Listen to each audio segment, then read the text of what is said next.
Welcome back. Crane Durham's Nothing But Truth AFR Talk, proudly on AFR Talk. By the way, you just got to lock it in. Why do you have to lock it in? Because as you're driving home, you get Tony and Crane, and then as you're going to work or waking up, you get Sandy and Dan, and then Tim, and then B-Man. I mean, and the list goes on and on. You know what I'm talking about, Pastor Bert and the crew. So we have Sandy Rios with us right now. She has taken time out of her schedule to join us, and thankfully, because it was my request, I was like, Sandy, I think we should talk. I think we should talk about the great lineup we have here at AFR Talk, but not only that, maybe the top stories of the day. And thank you for coming on, Sandy. Obliged. You're welcome, Crane. I thought for a minute we could do it's like Oprah, so then now it would just be Sandy and Crane and and Tony and Tim. Okay, yes. I'm game. All right. Well, yeah, all the names of the shows I know, and I just go with their names, and then to refer to B-Man, people are like, B-Man, that's Brian Fisher. Anyway, Sandy, now in the morning you were all over Benghazi this morning, as it was right before the hearings, and giving us a review. But tell me your thoughts post hearing. What do you make of it? Oh, so many things. I actually, Crane, I haven't even talked to anybody about this yet, Crane. I watched it all day, actually. I thought it was pretty stunning. I was pretty spellbound, especially when Gregory Hicks, who is Victoria Tensing's client that she's been talking about, he was the one who was the last person to talk to Chris Stevens before he was killed. And he was the one in charge of the Benghazi consulate after Chris was killed. And he told the story of that night, what happened. He told it moment by moment. And honestly, it was so moving. At one point, he started to, you could tell he wanted to break down. And so did, by the way, Eric Nordstrom when he was giving his testimony. I just can't underscore how powerful their testimonies were today to take us into that moment and on the inside.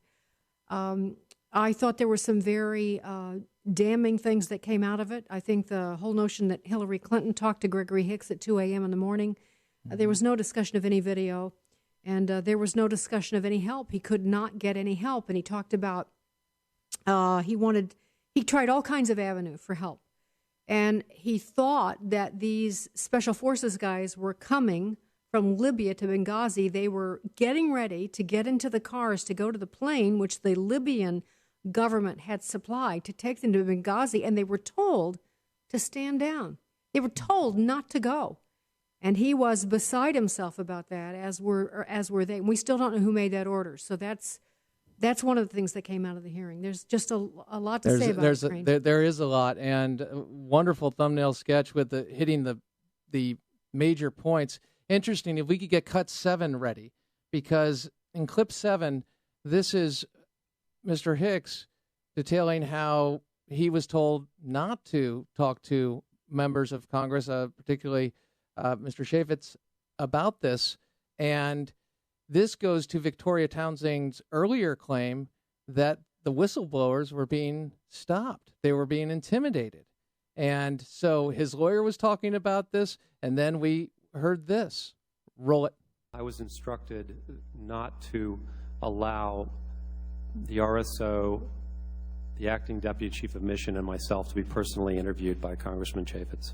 So the people at State told you don't talk to the guy who's coming to investigate? Yes, sir. Said don't talk with the congressman? Now you've had several congressional delegations come to various places you've been around the world. Has that ever happened where lawyers get on the phone to you prior to a congressional delegation coming to investigate a time when we've had 4 Americans lose their lives? Have you ever had anyone tell you, don't talk with the people from Congress coming to find out what took place? Never. Never. And you've had dozens and dozens of congressional delegations that you've been a part of? Yes, sir. First time it's ever happened? Yes, sir. What do you think the headlines would be in the papers and online tomorrow if this were the George W. Bush administration?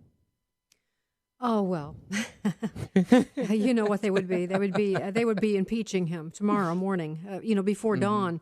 There's no question about that. But, Crane, I think one of the things that I think we need to do in discussing this and in our view of this, this is not a political issue. It has really nothing to do with a political party. This goes to the heart of our security and national defense.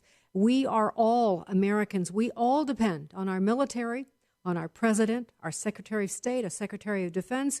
We depend on them being strong leaders who can make good decisions, and we assume that if Americans are in crisis around the globe, that they will send help, support, but they didn't.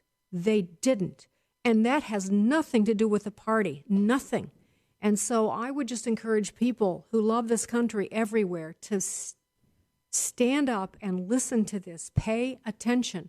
And I don't think we need to make it political. I think the evidence is damning enough. We have a problem in Washington, a serious problem inside the gates. And this is a microcosm of what will come if we don't do something about it. This is 4 Americans killed. Crane, we have no idea what the future holds. We know that the Middle East is heating up. We know Israel is in trouble. We know that South Korea has been rattling their sabers again. And we are weakened on all fronts, not the least of which is just perception. You know, remember when Joshua sent the spies in and they reported back that the people were afraid already because they knew about their God? And, God used, shall we say, psychological warfare to bring down the walls of Jericho.